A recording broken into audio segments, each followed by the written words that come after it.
بسم الله الرحمن الرحیم. نن راځو د ایمیج سایز او ریزولوشن پیژنو.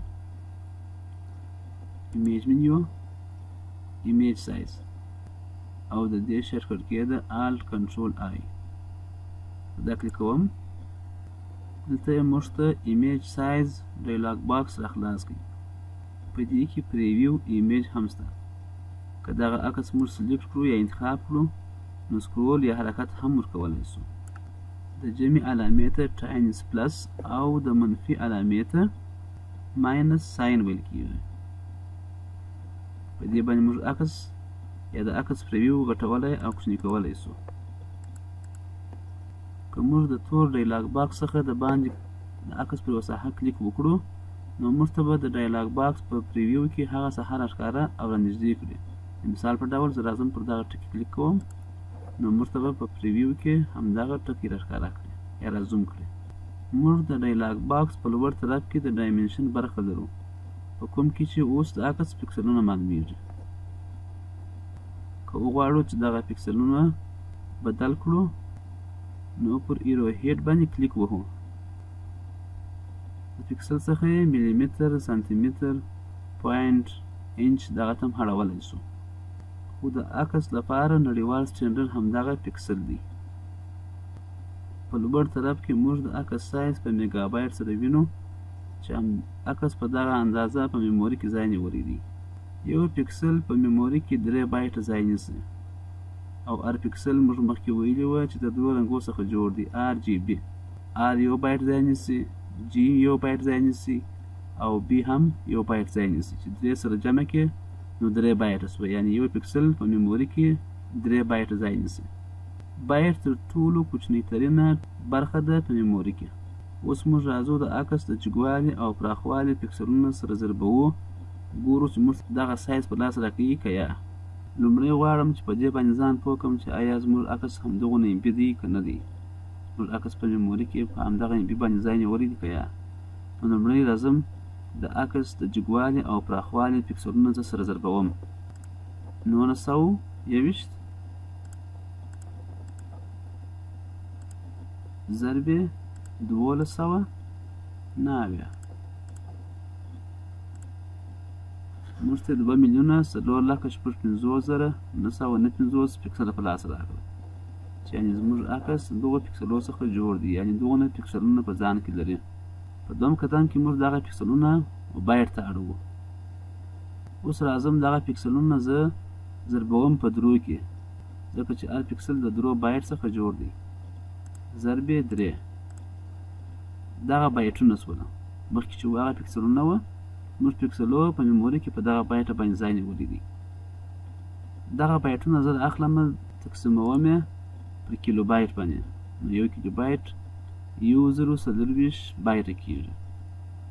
زه تقسیموم پر 1040 بایټه باندې. تقسیم یې 1040 بایټ 9198 کیلو بایټه شوه. دا بیا تقسیموم پر 1040 کیلو بایټه باندې ځکه چې 1 میګا بایټ 1040 کیلو بایټه کېږي. نو دا وارې زه پر امبي تقسیموم چې امبي 1040 کیلو بایټه کېږي. 1040 تقسیم موږ به وګورو چې موږ ته یې همدغه اندازه د عکس په لاس راکړه 9 امبي. دلته هم 9 امبي راغله. دوهم دی ریزولوشن 300 پکسل پر انچ یعنې 300 پی پی آی. د دې مطلب دا دی چې د 1 انچ په اندازه باندې په مربع شکل کې 300 پکسله موږ ځای پر ځای کړي دي. او که دا موږ کم کړو نو بیا مطلب دا دی چې موږ 100 پکسله په 1 انچ کې ځای پر ځای کړي دي. او دا ریزولوشن د فلایر پوسټر سایز لپاره د دوی لپاره هم باید 300 ریزولوشن انتخاب وي. او که موږ په غټه اندازه یا په سانتي متر باندې یو لوحه جوړوو یا بینر جوړوو نو د هغه لپاره بیا 2 پکسل انتخابیږي. خو بیا هم هغه سایز په کتو سره هم ریزولوشن ډېرېدای سي او هم کمېدای سي.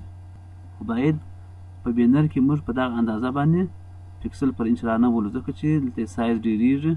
که وخت چې سایز ډېر سو نو هغه کس بیا نه په کمپیوټر کې خلاصېدای سي او نه هم ضرورت شته دغونه سایز ته. دریم موږ د ریسمپل چک باکس سره پاپ اپ منیو هم لرو چې دلته ډېر فارمټونه وجود لري. په دې کې هر اپشن ځان ته کاري ساحه لري چې هر یو یې پر خپل ځای استعمالیږي. خو که موږ همیشه ډیزاین کوو او یا عکس جوړوو نو تر ټولو ښه یې دا دی چې اتوماتیک انتخاب وي. نیرست نیبر هارد ایج کوم وخت چې دغه فارمټ پر عکس اپلای یا وضع کړو نو زموږ د عکس کوالټي به میده دانې یا ټکي پیدا کړي. دوهم موږ بای لاینیر لرو چې هغه عکس په لږ اندازه خوب یا سموت کوي. که چیرې ستاسې عکس تیرې څوکې ولري نو بیا د هغه لپاره دغه اپشن بهتره دی. دریم بای کیوبیک سموتر ګریډینټ لرو چې نسبت و بای لینیر اپشن ته دی عکس یو لږ اندازه روښانه کوي. د عکس د عیب له منځه وړلو لپاره تر ټولو ښه اپشن دی. بای کیوبیک سموتر تر مخکینی بای کیوبیک سموتر ګریډینټ په لږ اندازه عکس خوپوي خو تر بای لینیر به روښانه وي. بای کیوبیک شارپنر به عکس روښانه کړي، نه به ټکی ولري او نه به خوب، مګر ډول به د رسامۍ کوي په پوره ډول نه. خو تر ټولو بای کیوبیک سموت ګریډینټ د عکس د سمولو لپاره تر ټولو ښه اپشن دی. اوس راځم بیرته اټومیټیک انتخابوم. کوم وخت چې موږ د عکس په پکسل یا ریزولوشن کې تغیر راولو دی موږ ته پر سکرین باندې تور ډایلاګ باکس راخلاصوي چې دې ته پروګرس ټاب ویل کېږي. او پر کسر چې کومه علامه راسي په دغه حالت کې دې ته ورلینګ دوهیکي ویل کېږي. کوم وخت چې موږ په پروجیکټ کې تغیر راولو تر څو چې زموږ پروجیکټ نوي سیو شوی نو موږ ته په ټایټل ټاب کې د اسټریسک په نامه ایکن راولي یا علامه راولي او اکثره وخت بیا دغه ستوري د دوو پرنتیسس په منځ کې هم راځي، په دغه ځای کې هم راځي. اوس راځم غواړم چې دا عکس جی پی جی سیو کړم یا جی پیګ. سیو از ډیسکټاپ جی پیګ. سیو د عکس د سیوېدو په وخت کې موږ ته جی پیګ اپشن ډایلاګ باکس راولي او موږ چې کله کوالټي انتخابوو نو لومړی موږ باید د کنټرول چپه کلیک په واسطه عکس را زوم کړو نو موږ ته بیا ښه معلومیږي د یوه عکس کوالټي.